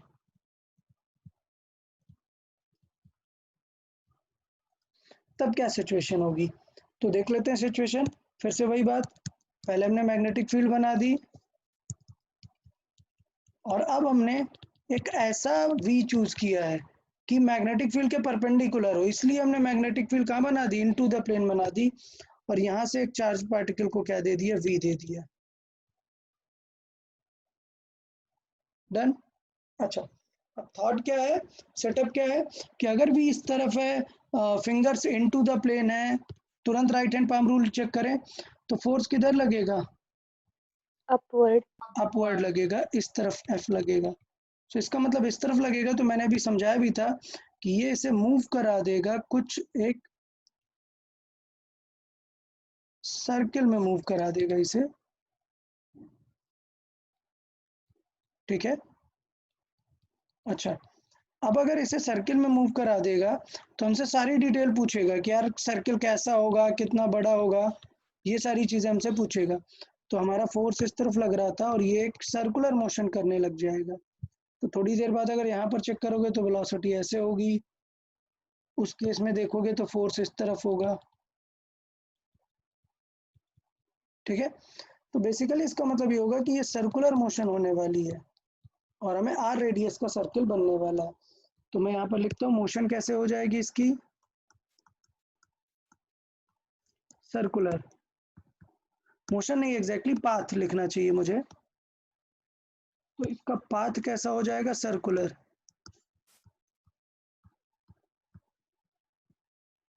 तो मुझे लगता है पाथ सबको क्लियर होगा, पाथ होगा सर्कुलर। अच्छा, अब बात की हमने जैसे रेडियस हमें फाइंड करना है, तो ये याद है कि अगर कोई एक सर्किल बना रहा है, सो याद है ना हम क्या करते हैं, अगर कोई ऑब्जेक्ट सर्किल में घूम रहा है इसका मतलब उस पे क्या लग रहा होगा, एक सेंट्रीफ्यूगल। सेंट्रीफ्यूगल लग रहा होगा। वेरी गुड यार, उस पे हमें कंफर्म है कि एक चीज लग रही होगी, क्या, सेंट्रीफ्यूगल। और कौन इसे बचा रहा है, मैग्नेटिक वाला इसे बचाएगा। समझ आया सबको। तो मैं डायरेक्टली लिख रहा हूं कि देन क्या होगा, एफ सेंट्रीफ्यूगल बचाएगा किसे, एफ मैग्नेटिक को। सेंट्रीफ्यूगल का फॉर्मूला क्या है, M V square by R. Magnetic का फॉर्मूला बताओ, Q into VB. Very good, Q V B. और मैं यहाँ पे लिख देता हूँ कि theta is 90 degree, so sine theta को डिस्टर्ब मत करो, उसे हटा ही दो, 1 आने वाला है। डन। तो यहाँ से हमारा आर का फॉर्मूला आ गया और रट लो बेटा, अब बी के अब भी इसको पूरा रट लो। ये फॉर्मूला आर का फॉर्मूला होता है M V by Q B, clear, और पी बाई क्यू बी। अब मत पूछना पी क्या है, पता है, मोमेंटम। मैकेनिक्स तो याद है ना, momentum of the charge. M V by Q B एकदम रट लो, रेडियस ऑफ द सर्किल है ये।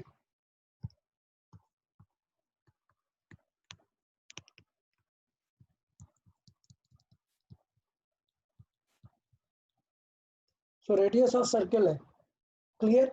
अच्छा यार, अगर हमें रेडियस पता है तो हम टाइम पीरियड भी तो निकाल सकते हैं ना। टाइम पीरियड देखें,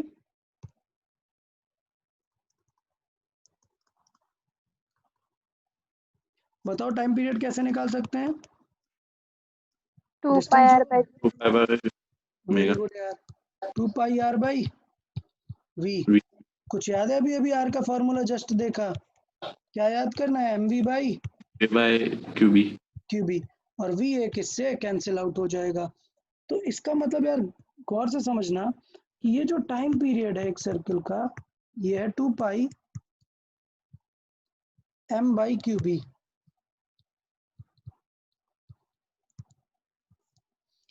आप गौर करो कि इसमें यार वी आ ही नहीं रहा है, इसमें सारी फिक्स क्वांटिटीज हैं। एम भी देखो फिक्स होगा, क्यू भी फिक्स होगा, बी भी फिक्स होगा। इसका मतलब ये है क्या कि किसी एक गिवन केस में बड़ा सर्किल बने छोटा सर्किल बने कुछ फर्क नहीं पड़ता, टाइम पीरियड उसको हमेशा इतना ही लगेगा। समझ आया, हाँ टाइम उसको इतना ही लगेगा। अच्छा, आप देख रहे हो कि मैंने फॉर्मूले में 2 पाई अलग रखा है, आप समझ गए हो कि क्यों रखा है। So time to cover angle theta, time to cover angle theta, ये कितना हो जाएगा आप समझ जाइए, mv/qb इंटू थीटा। आपको चाहिए कि 90 डिग्री कब कवर करेगा, 60 डिग्री कब कवर करेगा, कोई भी थीटा आपको पूछा है, आपको m/qb याद रखना है, थीटा का इंटू करा देना है। क्लियर? हाँ अच्छा, तो बहुत ही अच्छी बात है। अभी मैं एक क्वेश्चन आप लोग से पूछ लेता हूँ, फिर इसका मतलब रेडियस का फॉर्मूला याद हुआ सबको? क्लियर? हाँ तो एक एग्जांपल देख लेते हैं।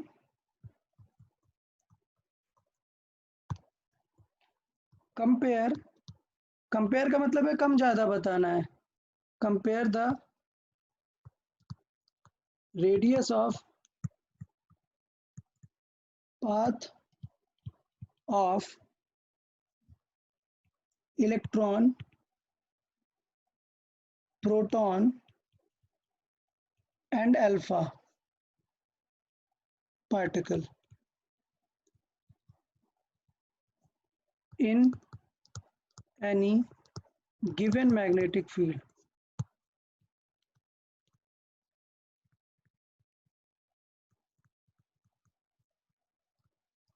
डन। तो आपको ये कंपेयर करके बताना है कि किसका रेडियस ज़्यादा होगा, किसका रेडियस कम होगा, सारी चीज़ें रेडियस पे बेस्ड बतानी है। या फिर मैं इसको फिगर वाइज भी बना देता हूँ कि आपको और थोड़ा बेटर लगे। 3 लोग हैं यहाँ पर। नंबर 1 इलेक्ट्रॉन आगे की तरफ जा रहा है, नंबर 2 प्रोटॉन जा रहा है, नंबर 3 अल्फा जा रहा है। आपको तीनों के पाथ पहले रेडियस कंपेयर करना है, फिर पाथ बनाएंगे। तो ये हो गया हमारा इलेक्ट्रॉन, ये हो गया प्रोटॉन, और ये होगा हमारा अल्फा पार्टिकल। चलो जल्दी से कंपेयर करें किसका रेडियस ज़्यादा होगा। R1 R2 R3 में रेडियस में कंपेयर करना है।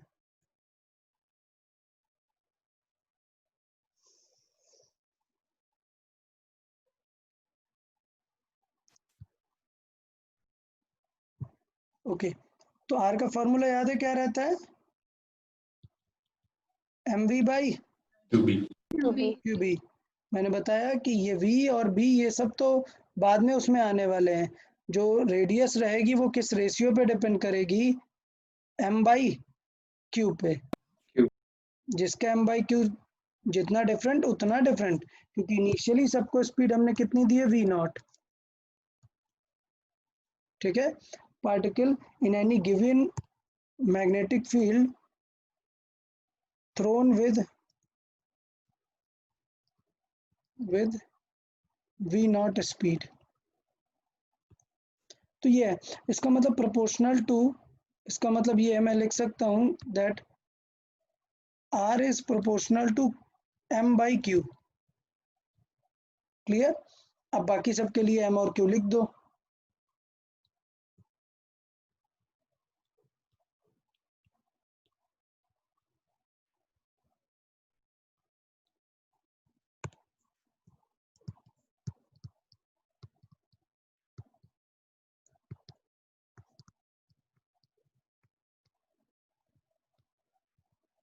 चलिए बताएं इलेक्ट्रॉन का मास क्या होगा, सबसे कम होता है। इलेक्ट्रॉन का मास बहुत ही कम होता है। तो लेट्स से इलेक्ट्रॉन का मास क्या होगा, लीस्ट होगा। फिर उसके बाद प्रोटॉन का मास अगर हमने m0 माना है, तो अल्फा में कितने मासेस होते हैं? 2 2m0। 2 protons। 2 प्रोटॉन और 2 न्यूट्रॉन भाई। अल्फा मतलब 2 प्रोटॉन और 2 न्यूट्रॉन।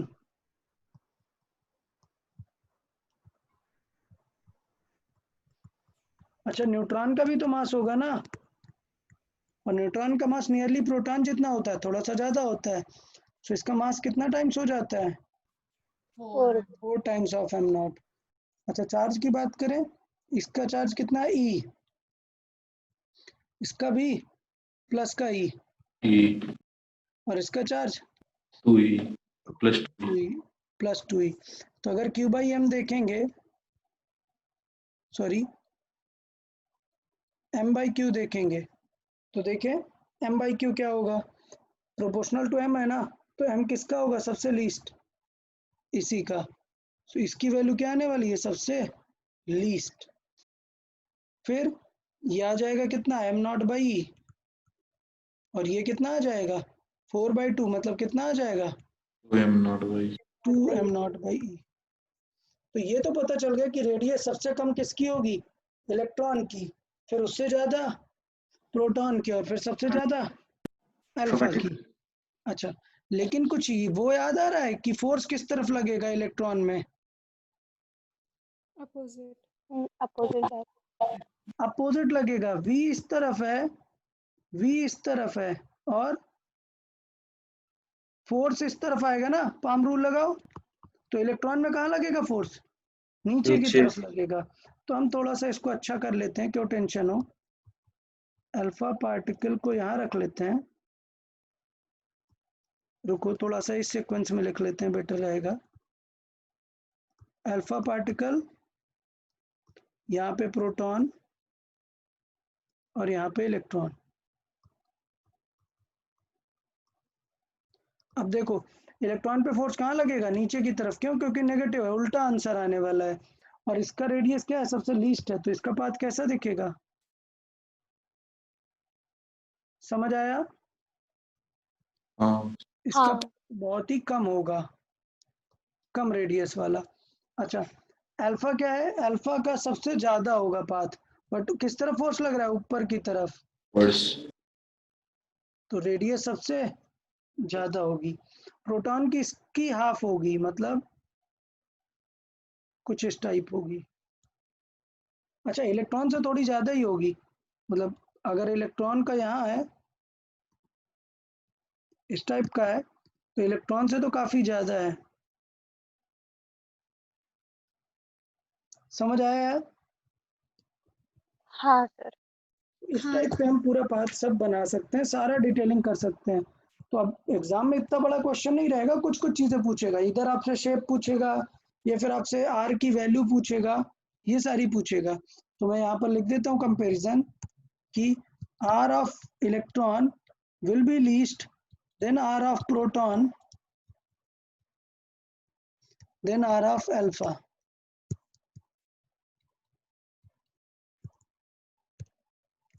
डन यार सबको, हाँ ओके सर। गुड। तो ये चीजें समझ में आ गई।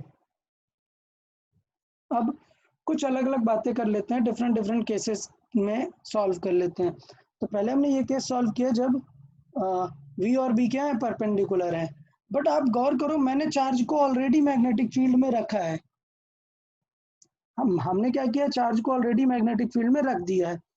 बट सोचो अगर वो मैग्नेटिक फील्ड में पहले से नहीं है, इंटर कर रहा है किसी मैग्नेटिक फील्ड में, तब क्या होगा,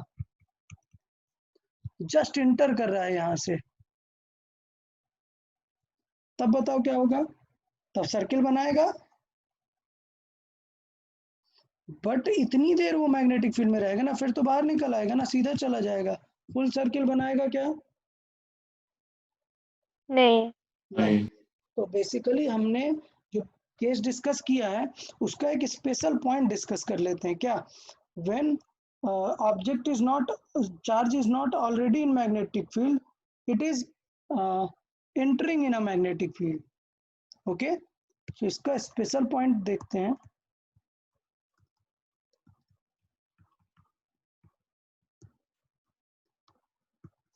स्पेशल पॉइंट क्या है भाई, when charge enters in a magnetic field।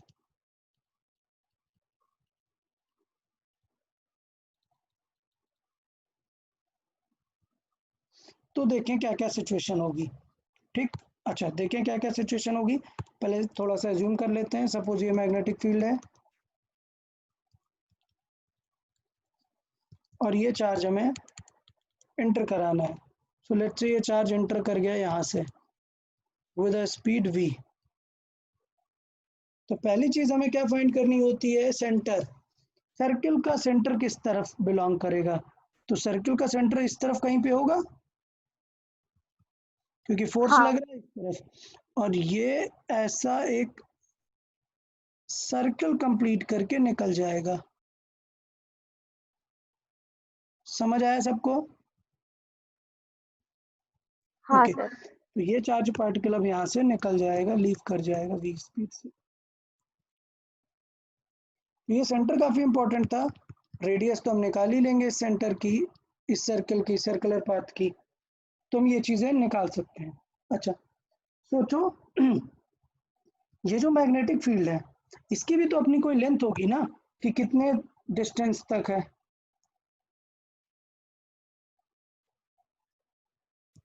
Then अच्छा, प्रॉब्लम ये है, सोचो अगर ये रेडियस लेंथ से ज्यादा हो जाए तब क्या होगा?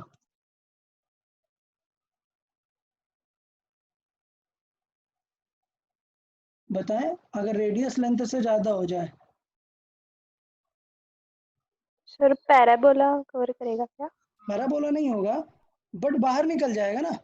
इसका मतलब ये हुआ, इसका मतलब ये हुआ कि मैग्नेटिक फील्ड सिर्फ इतनी सी है, वो इंटर किया और वो सर्किल इतना बड़ा कंप्लीट करने वाला था, बट मैग्नेटिक फील्ड यहीं खत्म हो गई। तो अब मैग्नेटिक फील्ड खत्म मतलब सीधा चला जाएगा ना, तो इतनी सी सर्कुलर मोशन सिर्फ करेगा। समझ आया क्या? हाँ सर। हाँ ओके, तो इसका मतलब हम जो केस नंबर 1 डिस्कस करेंगे, हम केस फर्स्ट डिस्कस करेंगे, वो सिर्फ एक स्पेशल केस है। कब? when this length is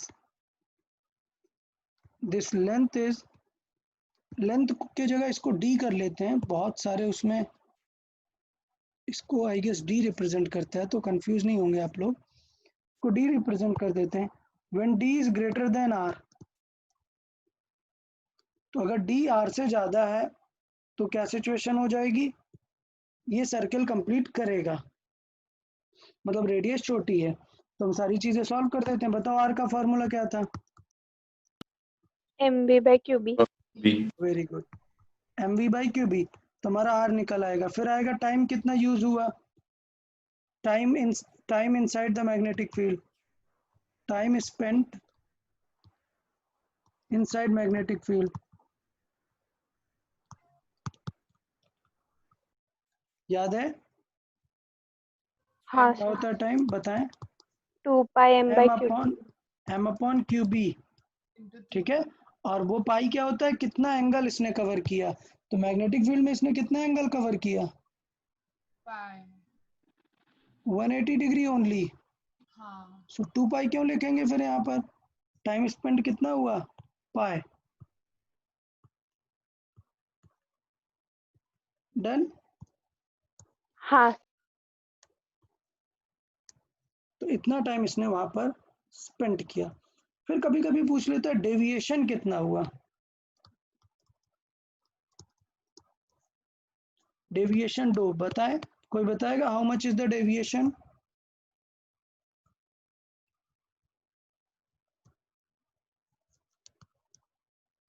अरे यार डेविएशन ऑलरेडी बताया ना, डेविएशन मतलब होता है अपने पाथ से डेविएट होना। सो इसका मतलब क्या है? डेविएशन का मतलब होता है angle between initial direction and final direction. Clear? तो हाँ इनिशियली कैसे एंटर किया था? इस तरफ, ये थी इनिशियल, और फाइनली कैसे हो गया? इधर। तो कितना एंगल है दोनों के बीच में? 180 degree. 180 degree. So the deviation caused is 180 degree. समझ आया? हाँ सर। हाँ सर। ओके, ठीक है, वेरी गुड यार। देन तो ये हमारा एक पार्ट यहाँ से कंप्लीट होता है। ज़्यादा चीज़ें पूछी नहीं जाती हैं, जो भी हैं वो चीज़ें मैंने यहाँ पर सिंपल वे में डिस्कस कर दी हैं आपसे। ठीक है, केस नंबर 2 देख लेते हैं। केस 1 में कुछ नहीं है, जस्ट सॉल्विंग थोड़ा सा बेसिक था। केस 2 सॉल्व करते हैं। ये थोड़ा सा अच्छा है।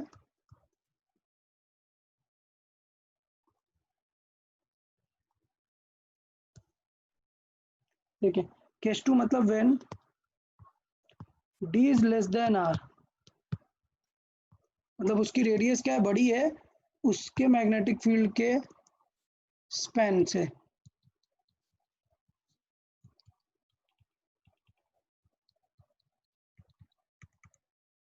ठीक, सो ये हमारा क्या है डी, और लेट्स से वो एंटर कर रहा है यहाँ पे v स्पीड से। सो बेसिकली वो एक बड़ा सर्कल बनाने वाला है।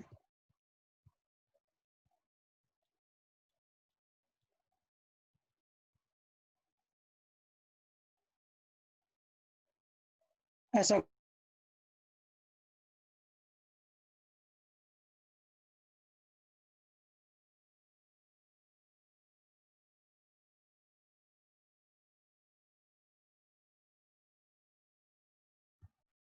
ओके, सो डिस्कस कर रहे थे कि ये जो सर्कल बनने वाला है वो काफी बड़ा बनने वाला है, मतलब ये आउट जाने वाला है। तो रियल में वो आउट जाएगा ही नहीं। सो एक्चुअली वो पाथ क्या कवर करेगा कि यहाँ पर तो वो सर्कल के अंदर है, यहाँ पर वो सर्कल के अंदर रहेगा यहाँ तक, but now after this point वो ये सर्कल फॉलो नहीं करेगा। वो क्या करेगा, इस पॉइंट का जो भी टेंजेंट होगा वो उसकी डायरेक्शन में जाने लगेगा। सो ये जो टेंजेंट है वो इसकी डायरेक्शन में जाने लगेगा, ये थॉट हमारा रहेगा। तो ये जो v स्पीड था ये v स्पीड से अब बाहर निकल जा रहा है हमारे फील्ड से। तो लेट्स से इस पूरे सेटअप का सेंटर यहाँ पर था, तो ये रेडियस है और ये भी हमारी क्या बन जाएगी, रेडियस। ठीक, तो ये हो गया हमारा रेडियस। अब समझना थॉट क्या है कि वो ये थीटा एंगल तक यहाँ पर था, अगर वो थीटा एंगल यहाँ पर घूमेगा तो इसके बीच का एंगल अगर आप देखोगे ये भी थीटा हो जाएगा। सर्किल में रेडियस जितना घूमता है टेंजेंट भी उतनी ही घूमती है। तो इसका मतलब ये हुआ कि इनिशियल वेलोसिटी थी ये और एंगल ये था, तो डेविएशन कितना होने वाला है,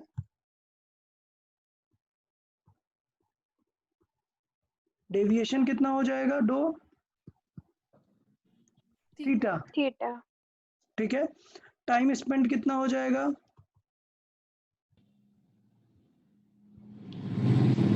time spend, m theta by q। Theta. Yes good.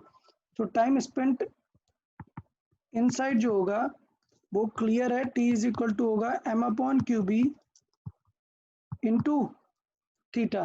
तो इसका मतलब हमारा टारगेट क्या होना चाहिए, हमें क्या फाइंड करना है, थीटा फाइंड करना है। आर भी क्लियर है, आर भी कुछ कोई टेंशन नहीं, आर क्या हो जाएगा mv/qb, मतलब आर पता है, हमारा टारगेट है थीटा फाइंड करना। बताओ थीटा कैसे फाइंड कर सकते हैं, कोई बताए थीटा कैसे फाइंड कर सकते हैं।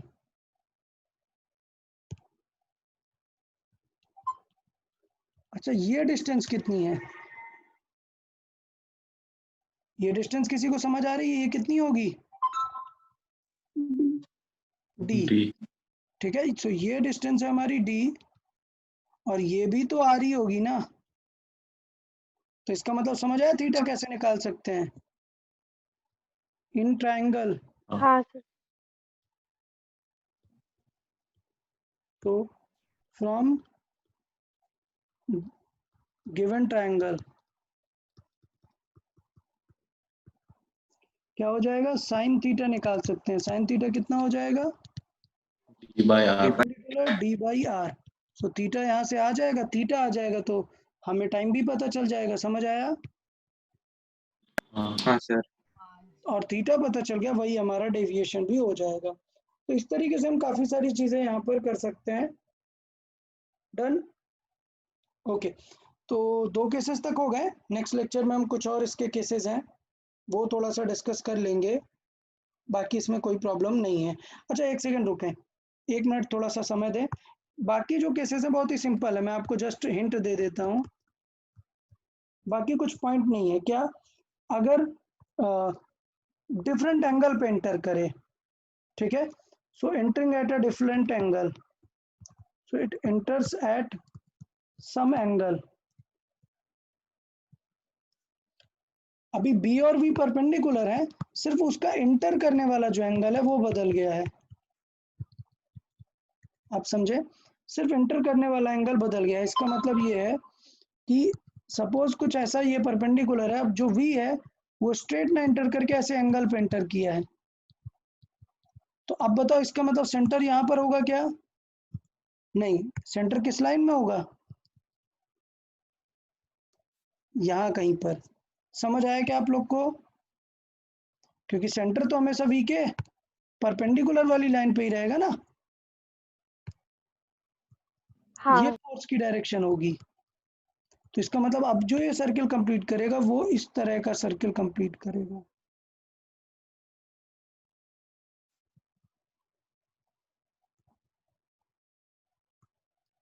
समझ आया सबको? तो बेसिकली वो हाँ क्या करेगा, यहां से अब वो निकल जाने वाला है। तो अगर वो थीटा एंगल पर इंटर करेगा तो पॉइंट है कि कितना टाइम उसने स्पेंड कर दिया वहां। थोड़ा सा यार डिफरेंट हो गई है फिगर में, बट चलेगा, कोई टेंशन नहीं है। तो कितना टाइम उसने स्पेंड किया, अगर मैं बात करूं कि लेट से वो वर्टिकल से थीटा एंगल बना रहा है, ये एंगल अगर उसने थीटा है और वो निकला भी यहाँ से थीटा पे, तो इसका मतलब ये वाला एंगल हो जाता है 2 थीटा। तो इसका मतलब ये जो कवर्ड एंगल है ये आपका हो जाता है कितना, 360 माइनस 2 थीटा। ठीक है, सिंपल ज्योमेट्री आप निकाल सकते हैं, ये एंगल कितना हो जाएगा, 2 थीटा। हाँ। अच्छा, तो इसका मतलब ये है कि क्वेश्चन पूरा वही है, सिर्फ छोटी छोटी चीजें पूछेगा। अभी डेविएशन कितना हो जाएगा, डेविएशन 2 कितना हो जाएगा, 360 माइनस तो 2 थीटा। ये हो गया डेविएशन। डेविएशन पता चल गया तो टाइम निकाल लेंगे। टाइम इज इक्वल टू कितना होगा, M by Q B into डो, जो भी हमारा डेविएशन होता है उतनी देर तक ही तो अंदर रहने वाला है ना। और रेडियस कैसे निकालते हैं, वो अपना फिक्स है, M V by Q B. Q B. तो कुछ खास है नहीं केस 3 में। अगर परपेंडिकुलर से मतलब किसी एंगल पर एंटर कर रहा है तो वो थोड़ा सा टाइम वगैरह डिफरेंट हो जाएगा। इसका एक लास्ट एक और सिंबल बना देते हैं यार। केस 4 अगर देखें, केस 4 में कुछ है नहीं, इसलिए मैं सॉल्विंग में उतना ज़्यादा फोकस नहीं करता हूँ। लेट्स से ये मैग्नेटिक फील्ड है और जो हम वर्टिकल से एंगल बना के उसको एंटर करा रहे हैं वो इस बार लेट्स से वर्टिकल से इस तरफ है एंगल, इस तरफ थीटा है वर्टिकल से। पहले क्या था, नीचे की तरफ थीटा था, अभी इस तरफ थीटा है। तो सेंटर कहाँ होगा, मैग्नेटिक फील्ड के अंदर होगा या बाहर होगा? फोर्स किस तरफ बाहर। लगेगा, बाहर। वेरी गुड यार, कहाँ होगा, बाहर की तरफ होगा एफ। तो इसका मतलब सेंटर जो होगा वो बाहर कहीं यहाँ पर होगा। तो इसका मतलब ये जो यहाँ पे अब सर्किल बनेगा वो कुछ इस टाइप का सर्किल बनने वाला है।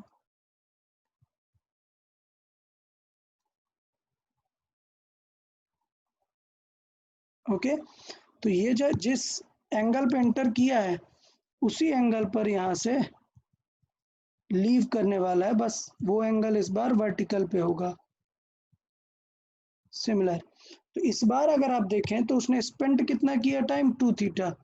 तो कंफ्यूज नहीं होना है, कंफ्यूज नहीं होना है कि पिछले केस में कितना था, 360 माइनस 2 थीटा था, और अगर वर्टिकल से ऊपर तरफ से थीटा बनाएगा तो टाइम स्पेंड जो होगा वो सिर्फ 2 थीटा हो जाएगा। सबको समझ आया ये? सो डेविएशन इस बार कितना होगा, सिर्फ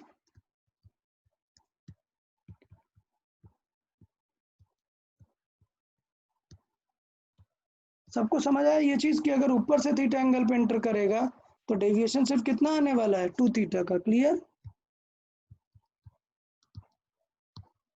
हाँ सर। ओके, बाकी सारी चीजें वही रहने वाली हैं। आर निकालना है तो आर तो वही रहने वाला है। तो मुझे लगता है ये चीजें यहाँ तक क्लियर होंगी सबको। नेक्स्ट लेक्चर में आगे भी हम डिस्कस करेंगे।